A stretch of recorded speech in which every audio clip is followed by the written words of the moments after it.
శ్రీ మహాగణాధిపతయే నమః. అపార కరుణాసింధుం జ్ఞానదం శాంతరూపిణం శ్రీ చంద్రశేఖర గురుం ప్రణమామి ముదాన్వహం.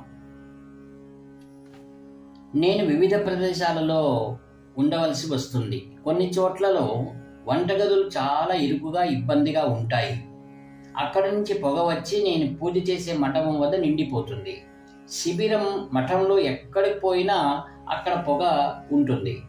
పొగ ఎక్కడ తక్కువగా ఉంటే అక్కడికి వెతుకుతూ పోతే అది వంటగదిలో పొయ్యి వద్ద నిప్పుకు దగ్గరగా ఉంటుంది. అందువల్ల నేను నా పూజను వంటగది దగ్గరే పెట్టుకునేవాడిని.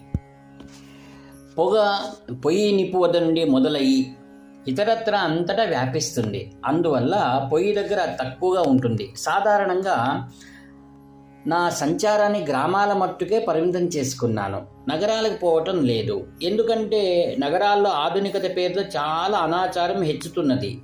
ఊళ్ళలో పరిస్థితి అంత చెడుగా లేదేమోనని అనుకుంటున్నాను. కానీ నగరాల్లో జనులు నన్ను పిలుస్తూనే ఉండేసరికి నేను నగరానికి రావటం మొదలుపెట్టాను. కానీ నగరంలో పరిస్థితి నేను అనుకున్న దానికన్నా చాలా వేరుగా ఉన్నదని చూసి నాకు కొంత తృప్తి కలిగింది. వైదిక శ్రద్ధ, ఆచారం, పూజ, పునస్కారం పల్లెటూరులో కన్నా నగరాల్లో ఎక్కువగానే కనిపించింది.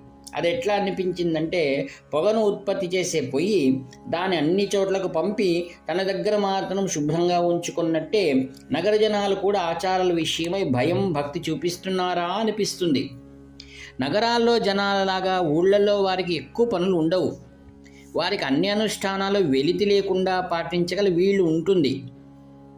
కానీ వారు అనుష్ఠానం సరిగా చేయకుండా, శాస్త్రాల గురించి ఏమీ తెలుసుకోకుండా సమయాన్ని వృధా చేసుకుంటారు. నగర జనాలకు తల తిప్పనివ్వనన్ని పనులు ఉంటాయి. కార్యాలయాల్లో పనులు, సామాజిక సేవలు, కాలక్షేప కేంద్రాలు మొదలైనవి ఎక్కువగా ఉంటాయి.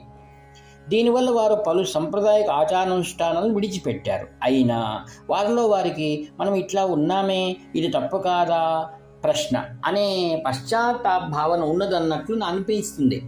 అందువల్ల ఎంత పని ఒత్తిడిలో కూడా వారు విడిగానో సామూహికంగానో ఏదో ఒక చిన్న పూజ, కొద్దిపాటి అనుష్ఠానాలు, భజనలు, పురాణ ప్రవచనాల శ్రవణము, ఆలయాల్లో పూజలు చేస్తూ ఉన్నారు.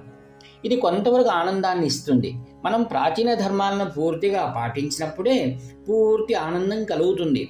జనులు కేవలం ధనాన్ని అన్వేషిస్తూ ప్రాపంచ సుఖాల వేటలో పడిపోతున్న ఫలితంగా ప్రస్తుత నగర జీవనం, ఆధునిక నాగరికతలు వచ్చినవి. ధనం కోసం ఇంత వెంపర్లాడటం తగ్గించుకోవాలి. ప్రతివారు తమను తాము మంచి గుణాలతో సుసంపన్నం చేసుకునేందుకు ప్రయత్నించాలి. అత్యధిక ధనాన్ని ఇచ్చే ఉద్యోగాలు ఎక్కువ రోగాలను పెంచే అలవాట్లను మానేసి ప్రశాంతమైన, సంతుష్టికరమైన జీవితాన్ని జీవించడానికి మనస్ఫూర్తిగా ప్రయత్నించాలి.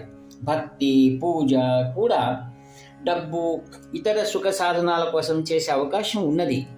మన పూజలకు, మన శాస్త్ర పాండిత్యానికి ఇతరుల నుండి ప్రశంసను కోరటం వంటివి కూడా జరగవచ్చు. వీటి విషయంలో చాలా జాగ్రత్తగా ఉండాలి. వీటన్నింటికి ఆధారమైనది అహంభావాన్ని వీడడమే. అది పోతే మనకు మనం వినయభావంతో, ఆనందంతో, ఏదైనా భగవదర్పిత భావంతో చేసి మనము క్షేమంగా ఉండగలము. లోకాన్ని, సంక్షేమాన్ని సాధించవచ్చును. దమనీయమైనది ఏమిటంటే, నాగరిక జీవనం పేరుతో ఒకటేదో కోరి ఎన్నో మంచి విషయాలను విడిచిపెట్టేశాం. పాశ్చాత్యుల్లో పలుమంది నాగరికత పథంలో పయనిస్తున్న వారు కూడా జీవితంలో ఏ నిండుతనం లేదని గ్రహించి ఖిన్నులై మన వేదాంతం, భక్తి మార్గాల వైపు తిరగటం ప్రారంభించారు. కానీ మనం మన అనాది కాలపు అద్భుతమైన పిత్రార్జితాన్ని తోసిపుచ్చి పాశ్చాత్యులు వద్దనుకుని వదిలేసిన వాటిని ఎత్తుకుంటున్నాము. దాని మూల కారణం ఏమిటంటే, ధనం ఎంతో ప్రాముఖ్యాన్ని సంతరించుకున్నది. కనీసం ఇప్పటికైనా ధనం పట్ల ఆకర్షణ వీడుదాము. మనం సద్గుణాలను అలవరుచుకునే ప్రయత్నాన్ని చేయాలి. అప్పుడే మనం ఈ మానవ జీవన లక్ష్యాన్ని పొందగలం, ప్రపంచానికి కూడా సహాయం చేయగలము. హరి ఓం తత్సత్. ఇట్లు వ్యాఖ్యాత మీ ప్రియతమ నేస్తం నివర్తి నాగభూషణ శర్మ. హర హర శంకర. జై.